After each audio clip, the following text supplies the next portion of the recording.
Good morning, everyone. Hopefully you're all doing okay today. Let's read Proverbs 29.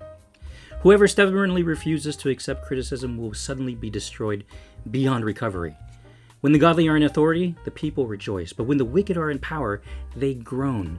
The man who loves wisdom brings joy to his father, but if he hangs around with prostitutes, his wealth is wasted. A just king gives stability to his nation, but the one who demands bribes destroys it. To flatter friends is to lay a trap for their feet. Evil people are trapped by sin, but the righteous escape, shouting for joy. The godly care about the rights of the poor, the wicked don't care at all. Mockers can get a whole town agitated, but the wise will calm anger. If a wise person takes a fool to court, there'll be ranting and ridicule, but no satisfaction. The bloodthirsty hates blameless people, but the upright seek to help them all. Fools vent their anger, but the wise quietly hold back. If a ruler pays attention to liars, all his advisors will be wicked. The poor and the oppressor have this in common. The Lord gives sight to the eyes of both. If a king judges the poor family fairly, his throne will last forever. To discipline a child produces wisdom, but a mother is disgraced by an undisciplined child. When the wicked are in authority, sin flourishes, but the godly will live to see their downfall. Discipline your children, and they will give you peace of mind and will make your heart glad. When people do not accept divine guidance, they run wild, but whoever obeys the law is joyful. Words alone will not discipline a servant. The words may be understood, but they are not heeded. There is some more hope for a fool than for someone who speaks without thinking. A servant pampered from childhood will become a rebel. An angry person starts fights. A hot-tempered person commits all kinds of sins. Pride ends in humiliation, while humility brings honor. If you assist a thief, you only get hurt yourself. You are sworn to tell the truth, but you dare not testify. Fearing people is a dangerous trap, but trusting the Lord means safety. Many seek the ruler's favor, but justice comes from the Lord. The righteous despise the unjust. The wicked despise the godly. Today we are in day 29, and there's a few things I want us to look at.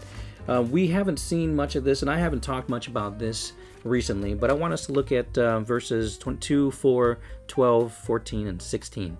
I'll read it to you so you don't have to look it up, but this is what it says.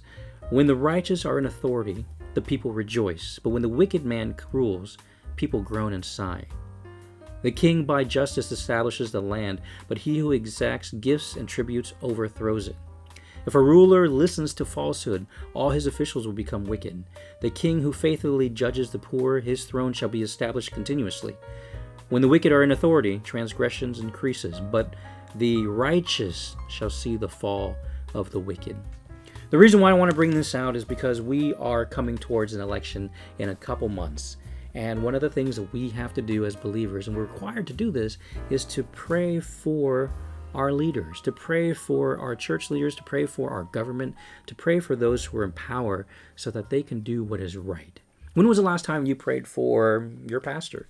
When was the last time you prayed for your government? When was the last time you prayed for your city officials, your county officials, your state officials to do what is right, not to take bribes, to do what's good for the people?